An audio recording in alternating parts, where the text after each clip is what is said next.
जिंदगी का सफर सुहाना हो, इसके लिए सावधान रहना जरूरी है। रोजमर्रा की आपाधापी में कुछ देर बैठकर सोचना समझना भी जरूरी है कि आपके आसपास क्या कुछ हो रहा है और जो कुछ हो रहा है उससे हमारी जिंदगी, हमारा परिवार कैसे प्रभावित हो सकता है। इसलिए हॉर्न बजाकर बाखबर करने वाली खबर जरूरी होती है। और आज की ये खबर अहमदाबाद में हुए विमान हादसे की जांच से जुड़ी हुई है।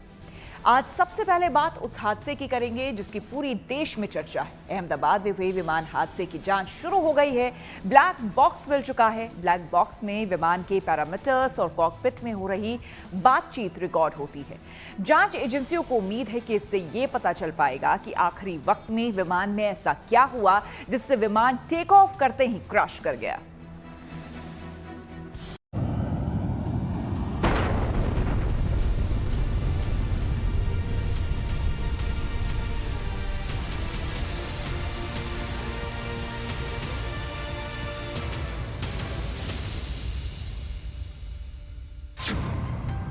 ये तस्वीर एक उम्मीद है कि शायद अब ये पता चल पाए कि हादसा क्यों हुआ।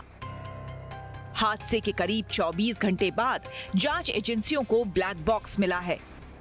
जिस मेडिकल कॉलेज के हॉस्टल से विमान टकराकर क्रैश हुआ, उसी हॉस्टल की छत पर ब्लैक बॉक्स मिला। जांच एजेंसियां अब ये जानने की कोशिश करेंगी कि ब्लैक बॉक्स में क्या-क्या रिकॉर्ड हुआ है। फ्लाइट के किन पैरामीटर्स में गड़बड़ी हुई थी, ये सारी जानकारी ब्लैक बॉक्स से मिलने की उम्मीद है। अब तक की जानकारी ये है कि जब पायलट ने मे डे का कॉल किया था, उसके बाद एटीसी उनसे संपर्क करने की कोशिश कर रहा था, पर कॉकपिट से कोई जवाब नहीं आया। ऐसा क्यों हुआ, शायद ये भी ब्लैक बॉक्स के डेटा से पता चल जाए। फिलहाल विमान हादसे की हर पहलू से जांच की जा रही है। इंटरनेशनल सिविल एविएशन ऑर्गेनाइजेशन के प्रोटोकॉल के तहत भारत का एयरक्राफ्ट एक्सीडेंट इन्वेस्टिगेशन ब्यूरो यानी कि AAIB जांच कर रहा है। अमेरिकी नेशनल ट्रांसपोर्टेशन सेफ्टी बोर्ड यानी NTSB जांच में सहयोग कर रहा है। ब्रिटेन का एयर एक्सीडेंट्स इन्वेस्टिगेशन ब्रांच जांच में मदद कर रहा है। इधर DGCA से लेकर बोइंग तक और केंद्रीय मंत्रालय की उच्च स्तरीय समिति से लेकर एयर इंडिया तक जांच में जरूरी भूमिका निभा रहे हैं। देखिए, ब्लैक बॉक्स एक रिकॉर्डिंग सिस्टम है जो कि इस तरीके से बना होता है कि ना तो वो आग में जलता है और ना ही पानी में गलता है। तो ब्लैक बॉक्स का एनालिसिस, रिकॉर्डिंग वगैरह तो पता लग जाती है, बट उसका प्रॉपर एनालिसिस जो लेबॉर्ट्री होती है वहाँ जाके होता है, क्योंकि जितनी भी मूवमेंट एयरक्राफ्ट में होती है वो रिकॉर्ड करता है। यहाँ तक कि पायलट और को पायलट में आपस में भी जो बातें होती हैं वो रिकॉर्ड हो जाती हैं।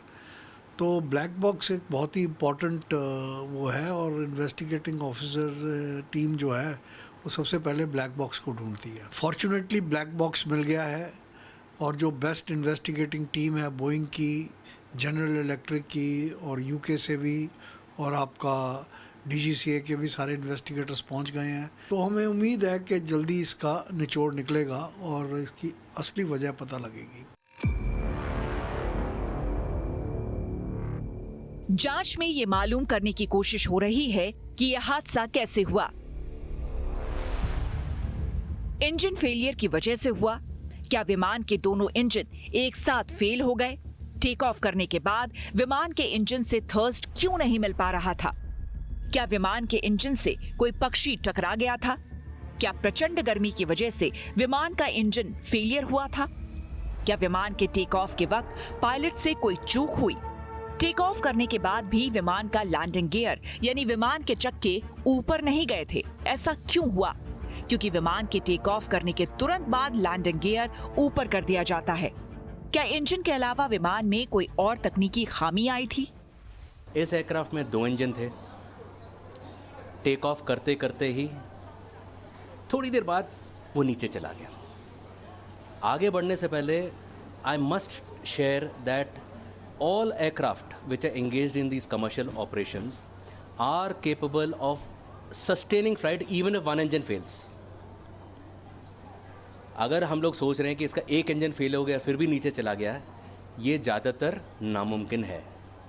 it should have been able to continue the flight. However, based on whatever is available, जो हम लोगों को दिख रहा है, उससे एक चीज़ क्लियर हो रहा है कि दोनों इंजन का पावर किसी कारण से, क्या कारण है हम लोगों को नहीं पता, किसी कारण से ख़त्म हुआ या कम हुआ, जिसके कारण वो जहाज़ को सस्टेन नहीं कर पाया और जहाज़ नीचे आ गया। इसके आगे इस स्टेज पर हम लोग कुछ नहीं बोल पाए। फिलहाल जांच एजेंसियों के सामने एक और बड़ी चुनौती है, वो है हादसे में हताहत हुए लोगों की पहचान करना। प्लेन क्रैश में शरीर इतनी बुरी तरह से झुलस गया है कि उसे पहचानना मुश्किल है। इसलिए प्लेन क्रैश में जान गंवाने वालों के डीएनए सैंपल लिए गए हैं। डीएनए टेस्ट के बाद ही पहचान हो सकेगी। फिलहाल प्लेन क्रैश साइट पर एनएसजी की टीम भी पहुंच गई है। गुजरात एटीएस भी जांच कर रही है। उम्मीद है कि जांच के बाद हादसे की वजह सामने आए और भविष्य में दोबारा ऐसी घटना होने से रोका जा सके। Bureau report, good news today.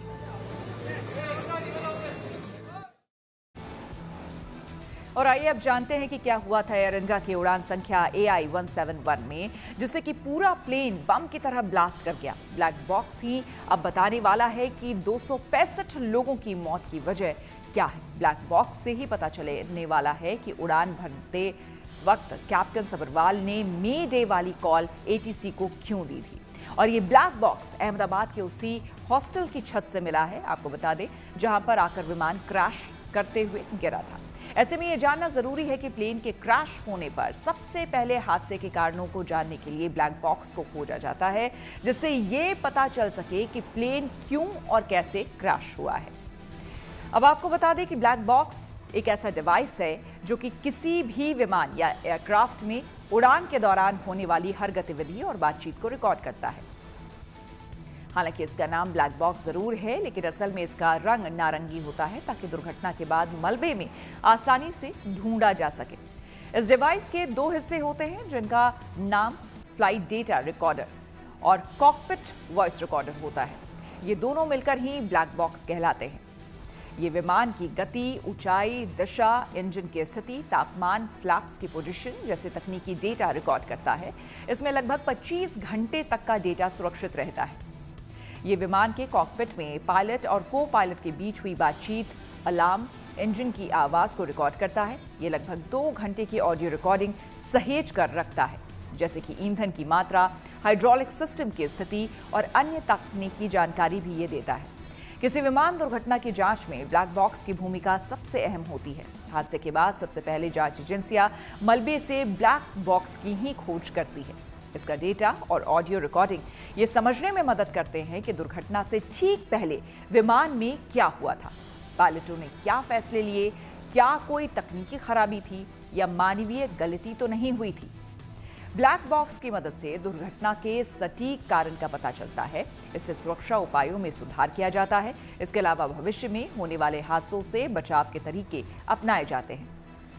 ये टाइटेनियम या स्टील से बना होता है। इसे अत्यधिक तापमान और गहरे पानी में दबाव सहने लायक बनाया जाता है। ये 30 दिन तक पानी के अंदर से सिग्नल भेज सकता है।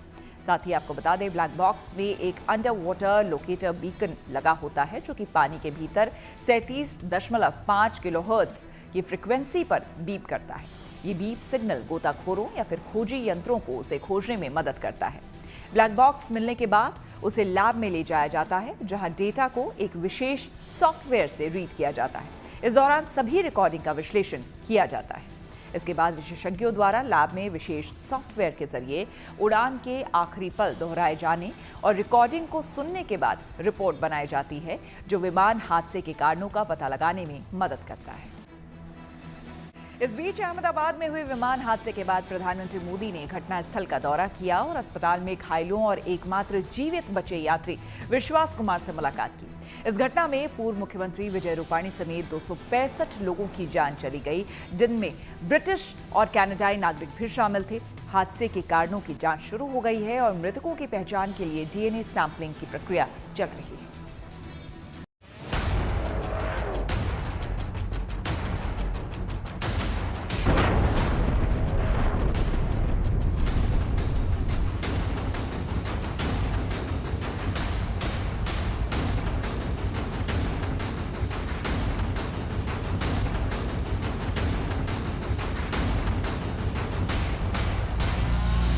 अहमदाबाद में ऐसा विमान हादसा हुआ जो आज तक बोइंग के ड्रीमलाइनर प्लेन का नहीं हुआ। आज सुबह प्रधानमंत्री मोदी अहमदाबाद पहुंचे। यहाँ वो क्रैश साइट पर गए, करीब 10 मिनट रुके और हालात का जायजा लिया। इस दौरान उड्डयन मंत्री राम मोहन नायडू समेत आला अधिकारियों ने उन्हें घटना की पूरी जानकारी दी।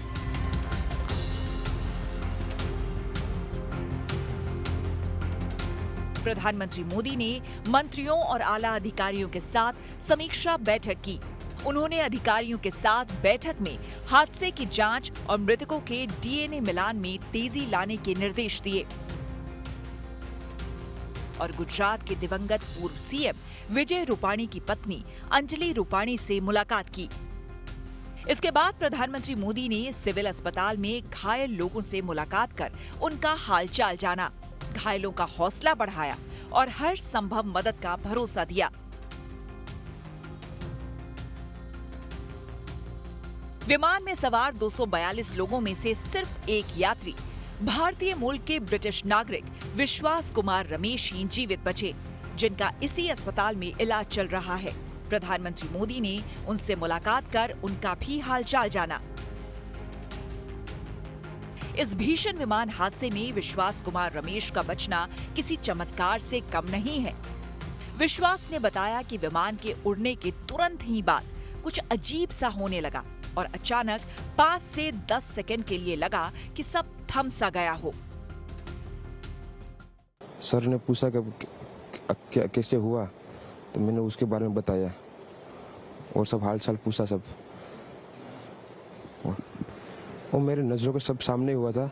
मेरे खुद को भी बिलीव नहीं होता कि मैं कैसे उसमें से जिंदा बाहर निकला, क्योंकि थोड़ा टाइम के लिए तो मेरे को लगा था कि मैं भी मरने वाला हूँ, लेकिन जब मेरी आँख खुल के मैं देखा ना तो मुझे लगा मैं जिंदा हूँ।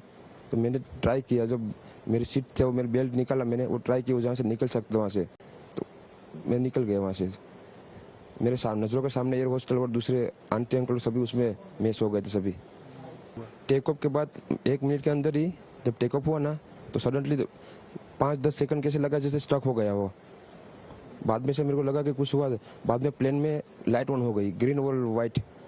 बाद में वो पता नहीं वो प्लेन टेक ऑफ ज़्यादा करने के लिए वो रेस तो बोलते हैं क्या, रेस दिया होगा ऐसा कुछ, और सीधा स्पीड में ही घुस गया। आज प्रधानमंत्री मोदी विश्वास कुमार रमेश से मिलने अस्पताल पहुंचे और कल यानी गुरुवार को गृह मंत्री अमित शाह ने भी वहां पहुंचकर विश्वास से बातचीत कर उनका हाल जाना था। यात्रियों के परिजन यहां पहुंच चुके हैं, वो सबका डीएनए लेने की कार्यवाही भी 2-3 घंटों में समाप्त हो जाएगी। विदेश में जिनके परिजन हैं उनको सूचना देने की कार्यवाही समाप्त हो चुकी है और जैसे ही पहुंचते हैं उनके भी डीएनए सैंपल लिए जाएंगे और मृतदेहों की पहचान के लिए जितने मृतदेह मिले हैं इनके भी डीएनए सैंपल लेने की कार्यवाही समाप्त हो चुकी है। विश्वास कुमार रमेश इस हादसे में बचने वाले अकेले इंसान नहीं। भरूच की रहने वाली भूमि चौहान को भी किस्मत ने इस हादसे से बचा लिया। ट्रैफिक जाम की वजह से वो समय से एयरपोर्ट नहीं पहुंच पाई, जिसके चलते उनकी जान बच गई। जब पता चला तब हम ऑलमोस्ट एयरपोर्ट से तो घर के लिए निकल चुके थे और हम लोग गाड़ी में ही थे और तभी हमने न्यूज़ देखा कि ऐसा प्लेन क्रैश हुआ है। एक तरह से अच्छा मैं अपने भगवान का थोड़ा माता जी का और सब शुक्रिया कर रही थी कि मैं बच गई, लेकिन दूसरी साइड ये भी था कि ये जो इंसिडेंट हुआ है वो बहुत ही थोड़ा टेरिफाइड है। छोटा बच्चा छोड़ के गई थी वो, आज बच्चे की वजह से उसकी माँ बच गई है और इतनी माता जी की कृपा है कि वो सही सलामत है हमारे साथ। जो बच गए वो शुक्र मना रहे हैं, जो नहीं रहे उनके प्रति सबकी संवेदना है। आगे ऐसा ना हो इसके लिए इस हादसे की तह तक पहुंचना जरूरी है। हादसा क्यों हुआ, कैसे हुआ, उन आखिरी 30 सेकंड में क्या हुआ, ये सब अभी पहेली बनी हुई है।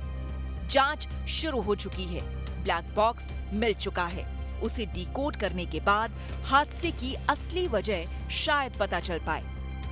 Bureau report, good news today.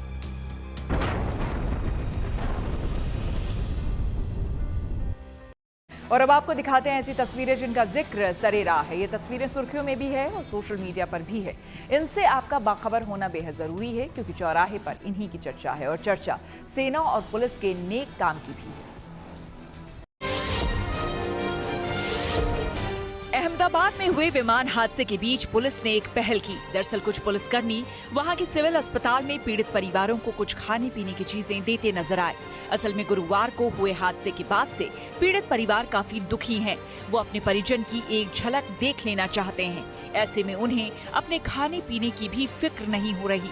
इसी को देखते हुए पुलिस की ओर से चाय और दूसरी चीजें दी गई, ताकि उन्हें थोड़ी राहत मिल सके। विमान हादसे के बाद सेना ने अहमदाबाद कैंट में ब्लड डोनेशन कैंप भी लगाया। यहाँ बड़ी संख्या में सेना के जवान रक्तदान करते नजर आए, ताकि घायलों को खून की कमी न हो। इस हादसे में मेडिकल के छात्र और कुछ डॉक्टर्स भी घायल हुए हैं। इसी विमान हादसे में सेना भी पुलिस और एनडीआरएफ समेत दूसरी एजेंसियों के साथ मिलकर रेस्क्यू ऑपरेशन चला रही है। पंजाब के पठानकोट में एक हेलीकॉप्टर की इमरजेंसी लैंडिंग हुई। ये एयरफोर्स का अपाचे हेलीकॉप्टर था। हालांकि राहत की बात ये रही कि इस दौरान कोई बड़ा हादसा नहीं हुआ।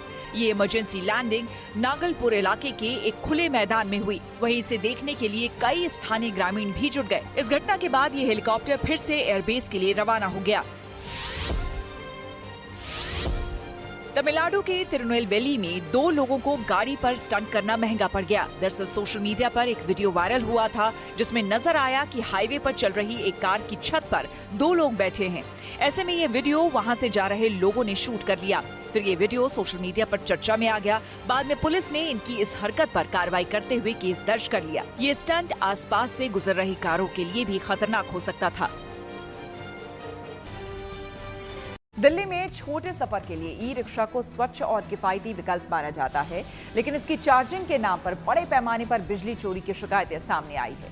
एक सर्वे के जरिए ये बात सामने आई है कि दिल्ली में लगभग 60% ई रिक्शा बिजली चोरी में शामिल है, जिससे बिजली कंपनियों को 120 करोड़ रुपए का नुकसान हुआ है। ऐसे में जरूरी है कि सरकार ई रिक्शा चार्जिंग को लेकर स्पष्ट नीति लाए, जिससे कि बिजली चोरी पर अंकुश लग सके और ई रिक्शा चालकों की समस्याओं के समाधान हो सके।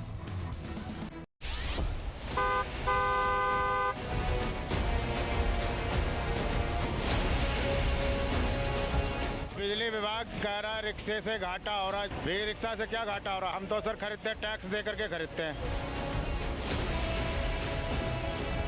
हमसे पार्किंग 120 रुपये लिए जा रहे हैं, तो हम तो डेली कमा के डेली दे रहे हैं ना पैसा।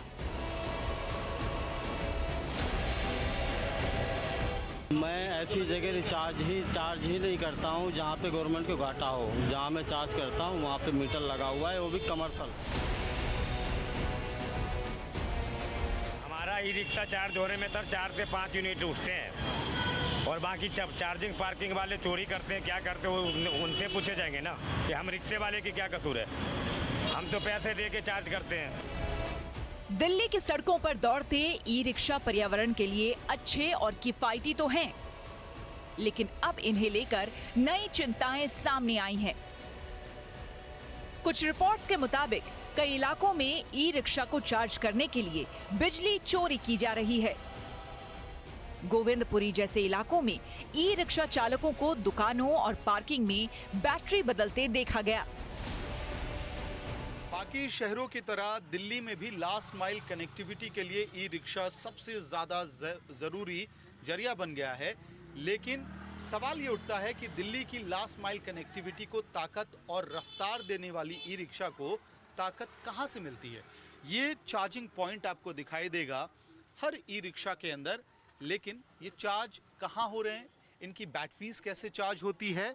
असल में ये सवाल इसलिए उठ रहे हैं क्योंकि एक डिस्कॉम का सर्वे दिल्ली में आया, जिसके तहत ये पता चल रहा है कि 1.6 लाख ई रिक्शा जो दिल्ली के अंदर हैं, उसमें तकरीबन 60% ई रिक्शाज चोरी की बिजली से अपना बैटरी चार्ज करते हैं। और ये इस वजह से भी हो रहा है क्योंकि कोई सरकारी सुविधा फ़िलहाल बहुत ज़्यादा इस तरह के ई रिक्शाज के लिए दिल्ली में अवेलेबल नहीं है।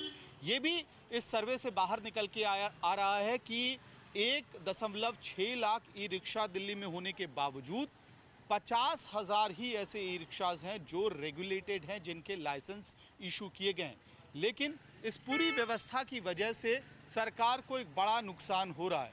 तकरीबन 120 करोड़ रुपए का राजस्व का नुकसान हर साल ई रिक्शास की वजह से दिल्ली में सरकार को हो रहा है, पावर डिपार्टमेंट को हो रहा है, क्योंकि 60% रिक्शे इस तरह के जो हैं ईवी रिक्शे वो इलीगली चार्ज होते हैं।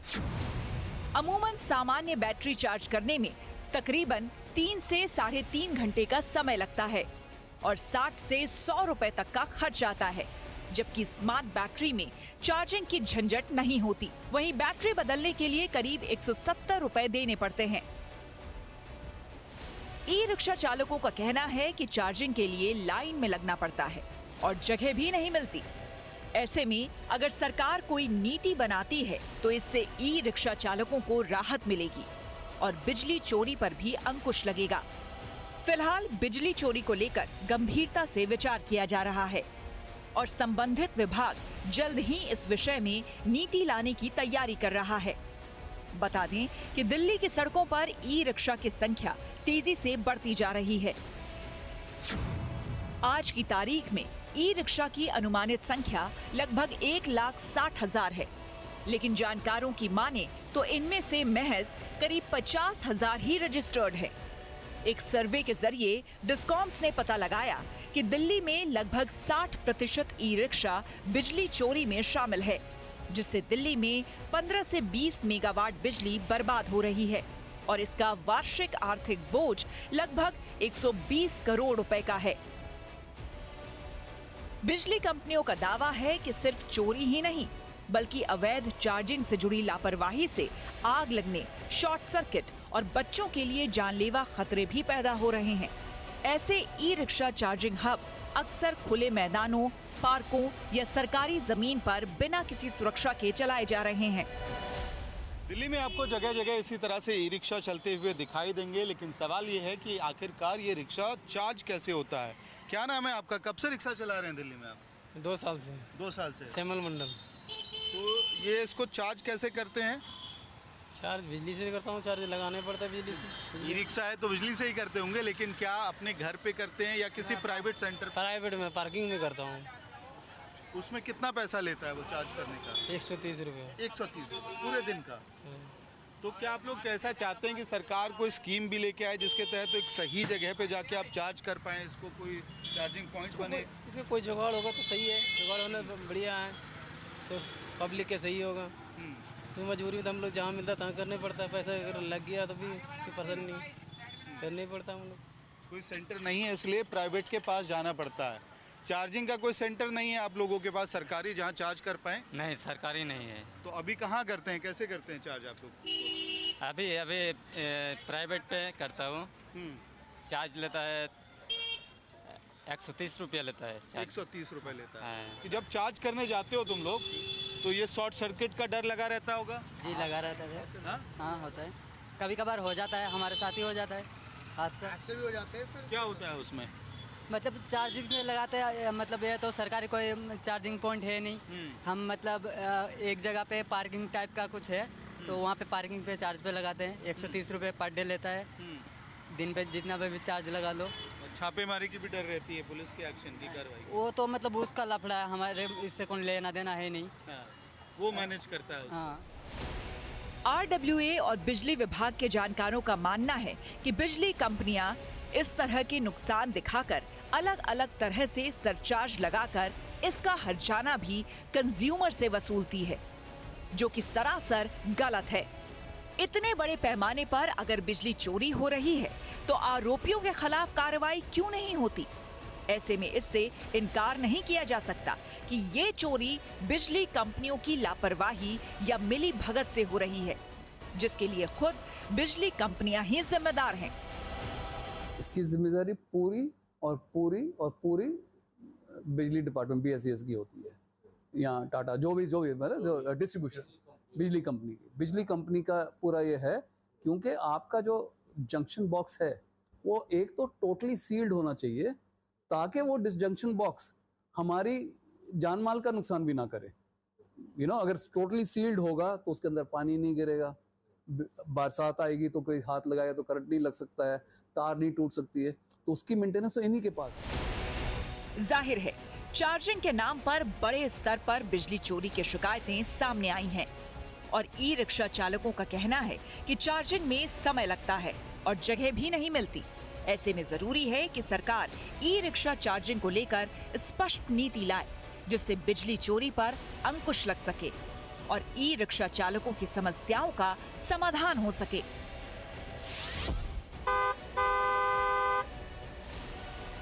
दिल्ली से अमरदीप कुमार, आशुतोष कुमार, ओपी शुक्ला और कुमार कुणाल के साथ Amit Bhardwaj, good news today. Iran पर हमले के बाद इजरायल के प्रधानमंत्री ने प्रधानमंत्री मोदी से की बात, ताजा हालात की दी जानकारी। प्रधानमंत्री मोदी ने शांति पर दिया जोर। आइए सीधे आपको लिए चलते हैं न्यूज एक्सप्रेसवे पर, जहां देश दुनिया की कुछ और जरूरी खबरें कर रही हैं आपका इंतजार। दिल्ली और हिमाचल प्रदेश समेत उत्तर भारत के कुछ राज्यों में अगले 1-2 दिनों में गर्मी से राहत मिल सकती है। मौसम विभाग का अनुमान है कि यहाँ हल्की बारिश होने की संभावना है, साथ ही आंधी भी चलेगी। लेकिन अगले हफ्ते से पारा फिर बढ़ जाएगा और ये 40 डिग्री के करीब जा सकता है। पश्चिमी राजस्थान और पंजाब में अगले 2 दिनों के लिए लू का रेड अलर्ट जारी किया गया है। शनिवार से भारतीय सेना की एक टुकड़ी मंगोलिया में सैन्य अभ्यास करेगी। दरअसल सेना की ये टुकड़ी 3 दिन पहले मंगोलिया के उलान बटार पहुंची थी, जहां भारतीय सेना के जवान मंगोलियाई सैनिकों और दूसरे देशों की सेना के साथ एक सैन्य अभ्यास में हिस्सा लेंगे। इस अभ्यास का नाम खान क्वेस्ट है, जो कि 28 जून तक आयोजित किया जाएगा। अमेरिकी राष्ट्रपति डोनाल्ड ट्रंप ने ईरान इजरायल तनाव पर बड़ा बयान दिया। उन्होंने ईरान को फिर चेताया और परमाणु समझौता करने की सलाह दी। उन्होंने कहा कि ईरान को डील करने के लिए कई मौके दिए गए, लेकिन ईरान ने नहीं की। इसके अलावा ट्रंप ने साफ किया कि आगे अंजाम और भयानक हो सकता है। उन्होंने कहा कि कुछ ईरानी कट्टरपंथियों ने तीखी बातें की, लेकिन उन्हें नहीं पता था कि क्या होने वाला है। वे सभी अब नहीं हैं और ये और भी बदतर होगा। पंजाब के सरहदी इलाके फरीदकोट को बड़ी सौगात मिली। दरअसल यहां से श्री नांदेड़ साहिब के लिए पहली ट्रेन शुरू हुई। ऐसे में वहां ट्रेन के पहुंचने पर फूल मालाओं और लड्डू बांटकर खुशी जताई गई। ये एक साप्ताहिक ट्रेन है। इस ट्रेन के लिए लोगों ने केंद्र सरकार और रेलवे का शुक्रिया अदा किया। मध्य प्रदेश के नर्मदापुरम में 10 फीट लंबे अजगर की सर्जरी की गई। उस दौरान उसे 21 टांके आए। दरअसल 7 फीट लंबा ये अजगर अपना शिकार पकड़ते समय गंभीर रूप से घायल हो गया था। ऐसे में सर्प मित्र और कुछ लोग इसे घायल हालत में अस्पताल ले आए, जहां पता चला कि अजगर को ब्रेन के पास इंजरी थी।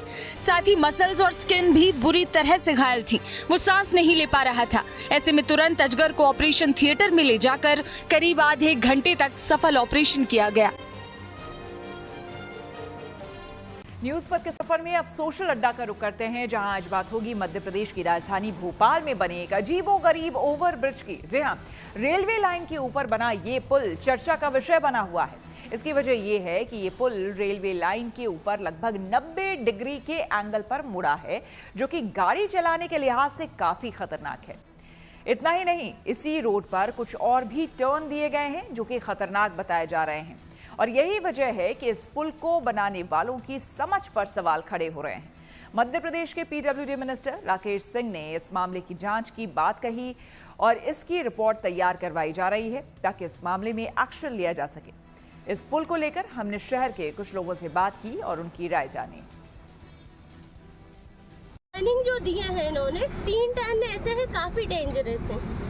मतलब कि वहाँ से जैसी गाड़ी आएगी तो अगर यहाँ से जा रहा है तो बिल्कुल से एक्सीडेंट होने का 100% चांस है यहाँ पर। और देखा जाए तो है ना, काफ़ी मतलब पुल तो थोड़ा सा सही बनाया है इन्होंने, बट टर्निंग्स जो है इन्होंने ठीक नहीं। ब्रिज बनाया गया है और 90 डिग्री के एंगल से बनाया गया है।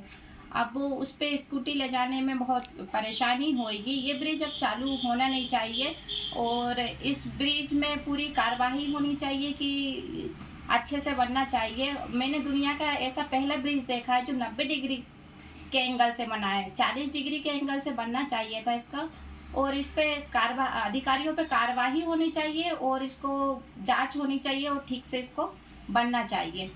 ताकि ये हादसों का कारण ना बने और लोग अच्छे से सफ़र कर सकें और किसी की तरह की परेशानी आम जनता को ना हो।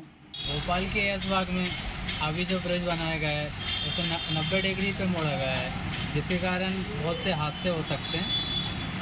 अधिकारियों से मेरा निवेदन है या सरकार से जो भी इससे हादसों से बचने के लिए उसमें कुछ सुधार किया जाए। ये तिरछा सा बना 90 पॉइंट के ऊपर जो है सब पता लगा है, तो ये तो खतरे की निशानी है। जैसे अब ये वो हवाई जहाज़ के ऊपर हवाई जहाज़ की कितनी जांच पड़ताल होती है, पायलट करते हैं, इतना सब कुछ होता है, उसके बाद भी इतना बड़ा हादसा होता है।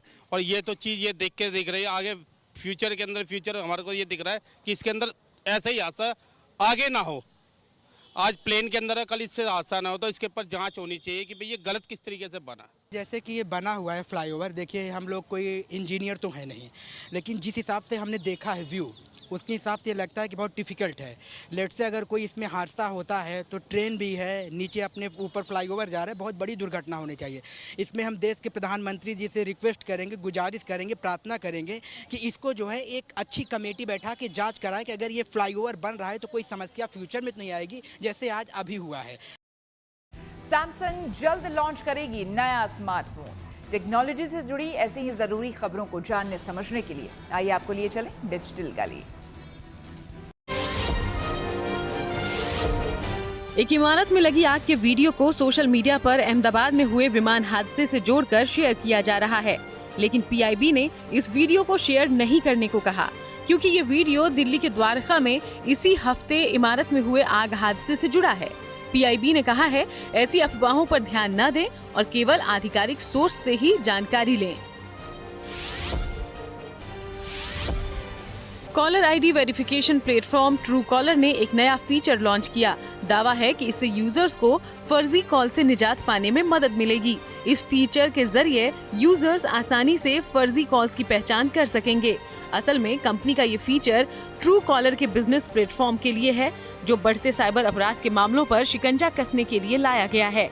ये फीचर खास तौर पर कंपनियों को वेरिफिकेशन बैज देने के लिए है, ताकि यूजर्स को ये आसानी से पता चल सके कि आने वाली मार्केटिंग कॉल सही है या नहीं। और आइए अब रुक करते हैं प्रगति मार्ग का, जहां ऐसी खबरें हैं जो कि देश की तरक्की, प्रगति और लोगों की काबिलियत दिखाती है। आजकल एआई यानी कि आर्टिफिशियल इंटेलिजेंस को लेकर बड़े प्रयोग हो रहे हैं। इसका इस्तेमाल खेती किसानी में भी हो रहा है।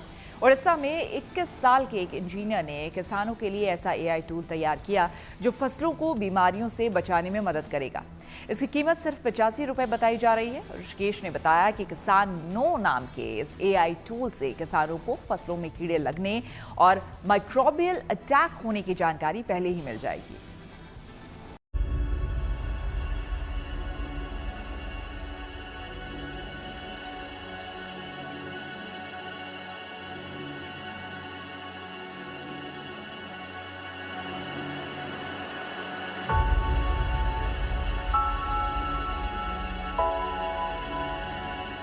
दो 2017 में फार्मर सुइसाइड्स बहुत ज़्यादा होने लग गए एंड 2017 के फार्मर सुइसाइड्स उड़ीसा में भी बहुत ज़्यादा होने लग गए, particularly at the same time जब हमारा गांव के पास में एक विलेज में फार्मर सुइसाइड हुआ, तब बहुत शौक लगा कि इतने आसपास मैंने कभी मतलब डेथ दिखा नहीं था इतना क्लोजली। तो that was a turning point for me to start off कि शायद कुछ करा जा सकता है इस फील्ड में। एंड तब जब सोचने गया कि इसमें क्या ही कर सकता हूँ, how can I stop farm crop losses, तो उस टाइम पे ऐसा लगा कि why can't we create some sort of technology जिससे हम लोग एक्चुअली में फार्म जो लॉसेस है उसको प्रेडिक्ट कर सकते हैं, ना कि बस डायग्नोज कर रहे हैं या डिटेक्ट कर रहे हैं।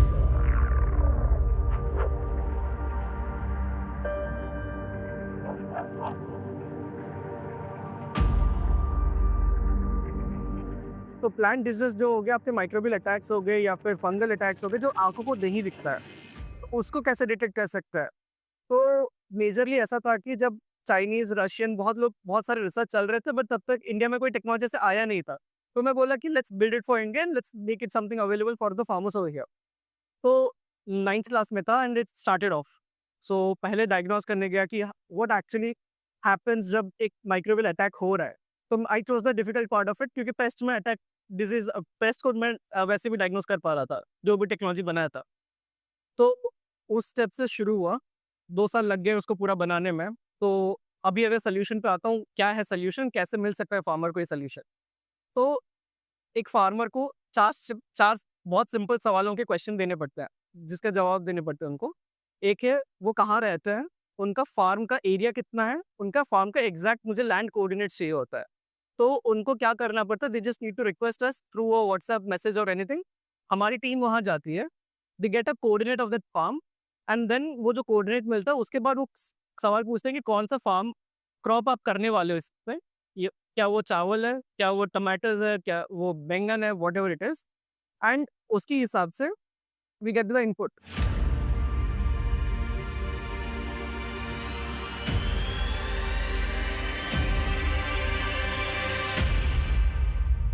जो actual core of the product है वो AI बेस्ड है, जहां हम लोग बहुत सारे इंडेक्सेस से एक बेसिक प्रेडिक्शन सिस्टम बनाए हैं।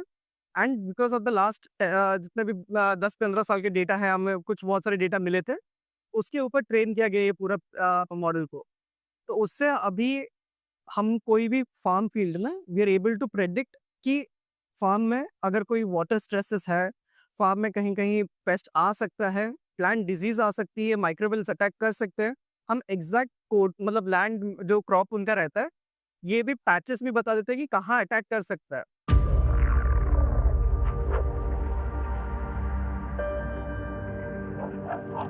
इन a cost of 85 rupees per acre as a service, per month उनको 85 रुपीज़ देना पड़ेगा आज जितना उनका लैंड एरिया है। It's a 7 to 8 members team, और 3 लोग इसका प्लांट बायोलॉजी के ऊपर रिसर्च करते हैं, कैसे क्या हो रहा है, चेंजेस हो रहा है। And there is a technical team जो कि इसके AI वगैरह पे काम करती है।